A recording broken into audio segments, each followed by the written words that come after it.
অন্ধকার দিয়ে কেউ আলো নিতে পারে না।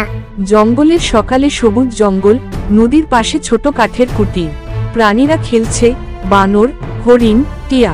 তানিম হাসিমুখে দৌড়াচ্ছে। এই জঙ্গলই তানিমের বাড়ি, প্রাণী আর পাখিরাই তার পরিবার। হঠাৎ আকাশ অন্ধকার হয়ে আসে। জঙ্গলের আকাশে কালো ধোঁয়া, সবার চোখে ভয়।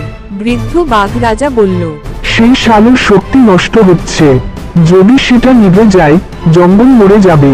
তানিম বিস্মিত। আমি কি করতে পারি? বাঘ, শুধু মানুষের হৃদয়ই সেই আলোকে বাঁচাতে পারে।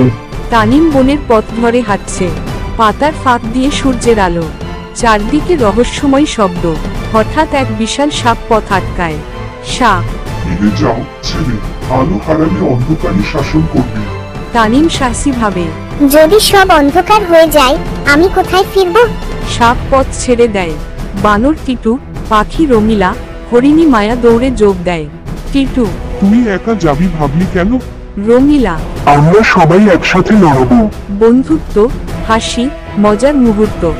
বড় কালো পাহাড়, গুহা থেকে নীল আলো এসে বের হচ্ছে। মায়া ভয়। ওই গুহাতেই সেই শেষ আলো। তানিম এগিয়ে যায়। গুহার দরজায় লেখা, যার মন স্বচ্ছ কেবল সেই ভিতরে যেতে পারবে। দরজা ধীরে খুলে যায়। গুহার ভিতরে জলজলে ব্রহ্মবৃক্ষ, তার শিখরে একটি ভাসমান নীল স্ফটিক, শেষ আলো। হঠাৎ ছায়ামানব উপস্থিত। ছায়ামানব, এ আলো আমার, সব জঙ্গল আমার হবে। তানিম ভয় পায় না। তানিম, অন্ধকার দিয়ে কেউ আলো নিতে পারে না। বন্ধুরা ছায়ামানবকে ব্যস্ত রাখে।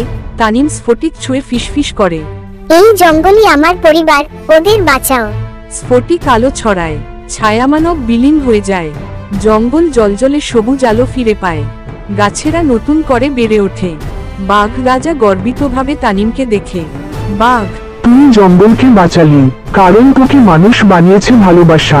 তানিম হাসে। তানিম দাঁড়িয়ে আছে গাছের মাথায়। ভালোবাসা আর সাহস, এ দুটোই সবচেয়ে বড় আলো। অন্ধকার যতই গভীর হোক, একটা সত্যিকারের হৃদয় সবসময় আলো ফিরিয়ে আনে।